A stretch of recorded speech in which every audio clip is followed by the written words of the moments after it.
Hey folks, Troy Dooley, the Beachside CEO. Hope you guys are rocking it today. This is episode 875.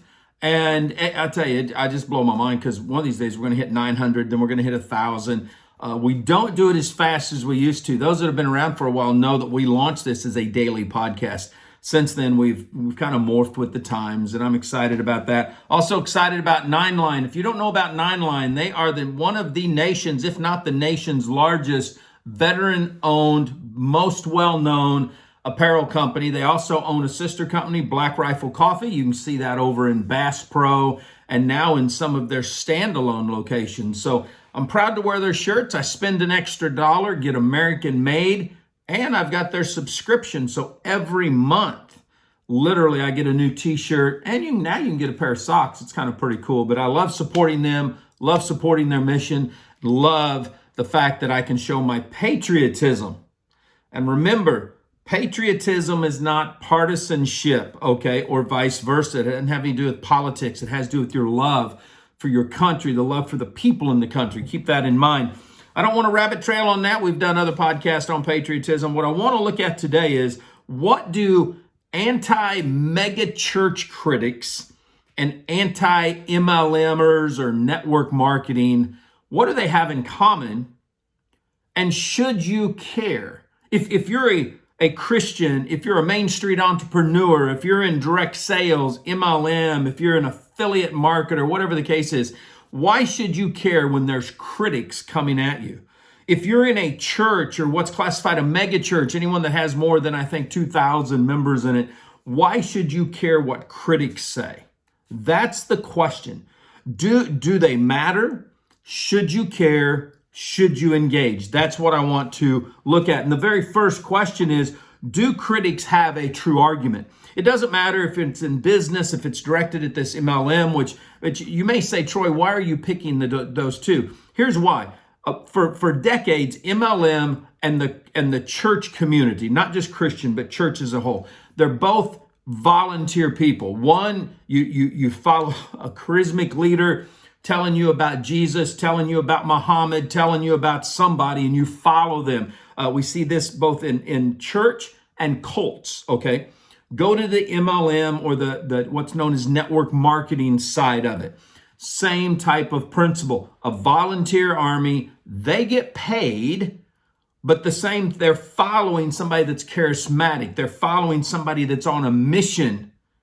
And a lot of times it has personal development, and where they connect is using the same type of persuasion. Critics will call it manipulation, to get you to do what they want you to do, to isolate you against the them and the we. However, what I found is critics do the same thing.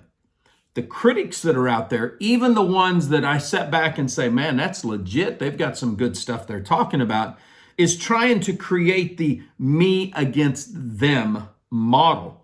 And when you look at this and you look at the largest trending stuff on social media today, which is the MLMers, you've got 700, almost 800,000 anti-MLMers over on Reddit. On YouTube, you've got this giant startup, and these people are YouTubers that are well known inside of the Christian circles in their own niches. And we could go into the niche of Christianity just like we go into the companies or the niches of MLM. And they get these large gatherings of people that are watching what they do. So there's a lot of commonalities between anti-MLMers, MLMers, anti-mega church people, mega church pastors, and those that are drawn into the mega church community. So I wanted to look at this today because I see some coalition here or connections here. And here's what I'm also seeing. I'm also seeing people that engage with these critics that are defending the undefendable. I mean, there's an indefensibility to certain things that are there. And instead of looking at the critical side and saying, there's an ounce of truth in this, people are starting to nitpick at stuff that actually these anti-whatever, these critics actually have a point in some cases. So they have arguments And sometimes their arguments are solid. Sometimes they're built on a house of cards, no different than some of the theology that might come out of any church, but a mega church in this case, or from a MLM proponent, because very few direct sales companies engage with the rhetoric, engage with the hyperbole, if you will, that the field does. So I want to make that clear. So yes, they do have an argument, but you have to dig deep to find if their argument is legit. And if you're going to engage with critics, you need to engage 100% with what is defensible or what they might have gotten incorrect. And let me warn you against something. You don't go out there and tell a critic they're wrong, just like they shouldn't tell you you're wrong. Your worldview may not be the same. They may be incorrect in some things, but I doubt that they're totally wrong in what they're doing. You may not like their approach. You may think it's a wrong approach. You may think that they have their own agenda, but it's best if you're going to engage to learn how to engage in a debate. Don't engage in an argument. No one seems to ever win the arguments. Number two, do they really care about the facts? And the answer is yes, because they take and create their facts against what really happened. So they will take and look at a fact, and it could be a soundbite, or it could be one post. It could be one sermon. It could be just one little snippet out of a sermon. It could be the demise of someone. Let's use Will Smith and Chris Rock as an example here, because this way I can't offend anybody. We know that it was totally out of character for Will Smith to smack anybody. He's always posed. He's always doing things correctly, all that stuff. So when you look at one instance in a person's life, do you judge them all of their life based on that one incident? And this is what I'm talking about. Critics will take one incident and they will use that, or they will take a series of incidences, which is better, to be able to show a pattern. Regulators do the same thing on that one, but you need to look at the whole thing. When we were doing a lot of reporting on the critical side of network marketing back in about I guess we launched 2001 and ran to about 2010. We were, I guess it'd been 2012 is when we really pumped that up. Here's what I did. We would listen to the complete audio or watch the complete video. I would take snippets of the complete video and I would talk about those. And then we always put the complete audio or the complete video in the actual article that we were writing so that the viewer then could see everything in context. A legitimate critic, a legitimate investigative reporter, whatever the case may be, they're not only going to talk about the soundbite, talk about the snippet, but they're going to have the footnotes. They're going to have all of the evidence that's needed to literally prove, not just anecdotal evidence, but they're going to show empirical evidence that literally points to what they're talking about. Those are the watchdogs. Those are the critics in which you should take seriously, because now they're looking at all kinds of stuff. And I've seen so many good-hearted critics. I truly believe this. From the truth in advertising all the way down to these people that are on Reddit and these people in YouTube. And there are some that are 100%, man. They show the footnotes. They've created what their argument is. They can defend their stance. But the majority are just popping out rhetoric, just like the people in which they are complaining about or they're criticizing. So you've got to be careful on the facts. The facts are legit, but are the facts the reality? That's the question you've got to look at. Not all facts will point conclusively to the truth. It will point to a truth, but you have to have all of the evidence. Matter of fact, I'm going to be, this is a rabbit trail. If you're in the Destin area, in April 24th, I'm going to be teaching on the investigative side of Jesus. Was he a real person? You might want to check that out. If you're down here, I'll be doing that in live and in person in Pulse Church. Just want you guys to know. Number 3, Do their facts point to the truth? As I said just a second ago, it can point to a truth, or it can point to the truth. If they are showing all of the evidence and they have pointed out a track record, and maybe it's let's use a megachurch pastor as an example here. A lot of them are called seeker sensitive. A lot of them are saying, well, they don't want to talk about hellfire and brimstone. They don't want to talk about sin and all that stuff. If you look at someone who's launched a church, they've launched these big ministries, they're cranking out, and they're not talking in that old-fashioned hellfire and brimstone, you're going to hell, yada, yada. Let me tell you what the Bible says. That doesn't mean they're not Christians. That doesn't mean that they're teaching a false gospel. It means that they may be doing exactly what Jesus did and exactly what Paul the apostle did. They're talking to people on the level of the people, and they're bringing the people up. I don't have a clue because I don't care.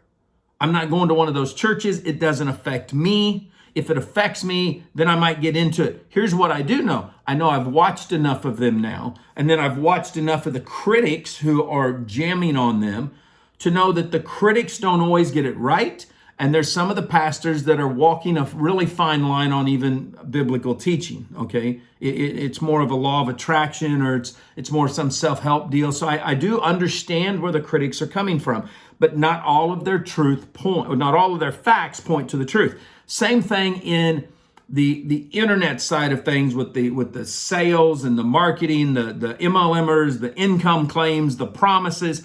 Some of it is taken out of context, and it's to do so to create the truth that the anti-MLMer is trying to create.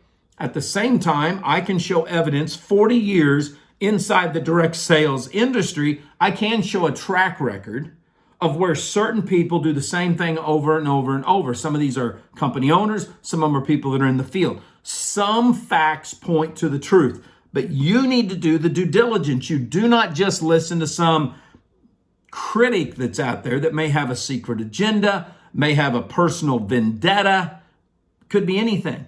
I have found some of those in both sides. I've seen some camps in the anti-megachurch movement that are, when you do the due diligence on who they are, you see that they have a very limited, a very legalistic, a very focused mindset based on their theology of Christianity, based on whether they're what's called a Calvinist or a Reformist or a fundamentalist or a Pentecostal. Okay, you see that. Same thing in the mega MLM or in the anti-MLM movement. You see the same exact thing there. You see people that they have a personal vendetta. Some of them are selling products. I don't have a problem with them selling products out of the backside, but you need to be legit on everything you're doing. If you're going to cast stones at people, then you need to make sure your house is clean and that somebody's not going to come bringing it down upon you. But it's up to you as the viewer to do the due diligence, because if you're looking for confirmation bias, you're not going to do any due diligence. You didn't do a due diligence when you joined the megachurch. You didn't do due diligence when you joined the MLM. You're not going to do due diligence with any anti-critic because you're going to feel like they're vindicating you. They're making you feel like you do. When you read your comments, when you post something and everybody, yeah, that's how I feel. That's confirmation bias. That's just you and another, what's a political term we use? The cesspool, the cesspond, the crap, the swamp. It's you doing the same thing, just in a different light. So not all facts point to the truth, but point to the truth, but facts will point to a truth. And those are a and the big words in those sentences. You need to look that up. Lastly, why should you care? Now, earlier I said, I don't care about some of this, and I don't. Here's what I care about. I care about false narrative. In the political arena, they call it fake news. Well, I don't know that it's fake news, but it's definitely biased news. It's spun in a way that will cause a person to want to listen, to engage, to confirmation bias. I put a post up this week because I hear these people all the time saying, Jesus was the first networker. And then I go, like everybody else, and I'm looking at their page, and it's like, Jesus never had to recruit people. Jesus never had to put the spin on it. Jesus said, follow me.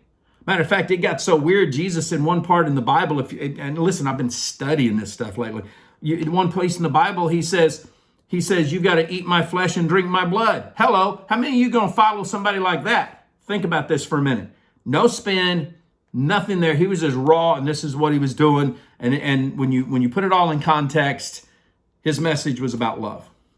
When you put all this stuff in context of what the anti-people are doing and why you should care, is because if you don't know what their agenda is any more than you knew what the agenda of your upline or your megachurch pastor or whatever it is, then there's no accountability.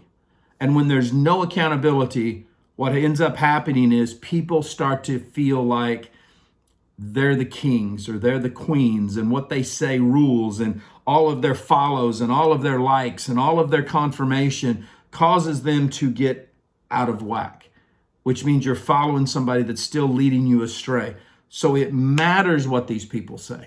It matters because they sometimes will bring to light something that you as a person in a company or you as a person in a church should be studying. You should be saying, hey, is this something that should matter? One of the things this week I happen to be the lead elder at my church, and we had a meeting because I said, look, I'm seeing a lot of people inside the Christian community do the same thing that I'm seeing inside of the business community, inside of the political community. They're falling to their own sins. They're ending up having affairs. They're ending up preaching a false gospel. Just like the politicians will spin a story over here, but yet they're doing the same thing over here. We see income claims or healthcare claims being made all over the place. Regulators are getting involved. It doesn't matter what the industry is. We've seen this same crap going on, and it's a human nature situation. It's pride, it's greed, it's vanity, it's a lust for power. And it isn't isolated to a religious community or to an industry like network marketing or direct sales or a sales channel per se. It's not isolated to just one group. Critics are the same way. Critics get into business. They say, wow, man, look at this. I'm looking at Google Trends and anti-MLM is trending up. I need to go do some videos on it. And that's what happens. Or you find out they were in somebody's downline and they were dissing them, or they left them out in the cold, or vice versa. You just see that they were out here doing their own thing and then somebody started attacking them. This is human nature, but the question goes back to the beginning. Why do you want to engage with them? See, so many times we are engaging with critics and we're doing it on the indefensible. And when you cannot defend your position because you've not done the own due diligence on your end, then all you do is open a door. I'll close with this because I see this a lot inside the Christian community. People will pull a verse out of the Bible that in the New Testament where it's very clear we need to be able to defend our faith. And a lot in the Christian community, it doesn't matter if they're Protestant, if they are Orthodox, if they're Catholic, here's what we end up doing. They think that verse means you have to defend the Bible. That's different than defending your faith. Defending the faith comes from inside. It comes from a belief. It comes from the same type of evidence that needs to be used in anything else. In the Bible, is the Bible defensible? There are definitely parts, especially the New Testament, which are very, very defendable because of the amount of record that we have, the actual evidence, the empirical evidence that we have of all these manuscripts that are in all these museums that date clear back to the earliest centuries. Now, when you look at the Old Testament, we can now say, look, we have all these old writings that we found. They call them the Dead Sea Scrolls. But here's what we don't have. We don't have the eyewitnesses in all of those cases. We don't have the historical evidence yet of all of those cases like we do the New Testament. So people get wrapped up trying to defend the indefensible. Well, God created the earth in 6 days. Well, was that 6 like legitimate days? Is that just A day is as 1,000 years is a day. So does it sprout out? See what I'm saying? So when you're looking at the critics and you're wanting to engage with the critics, make sure you understand what your motive is in engaging. If you're starting to get emotional and you don't know why, don't engage. Figure out why you were just triggered to care. They're picking on my company. They're picking on my upline. Doesn't matter who they're picking on. You need to dig deep enough to say, is there any legitimacy to the facts? And if the answer to that is yes, then say, okay, now I need to go put the facts back in context so that I can understand what was happening, what was being said, what was being taught, what was posted, what was printed, what was whatever. Then you can either decide to engage, decide to help correct the situation, or move on, whatever the case may be. So there you go. You guys live life like it's an epic adventure. Stay dangerous, stay strong, and if you're a Main Street entrepreneur, act like it.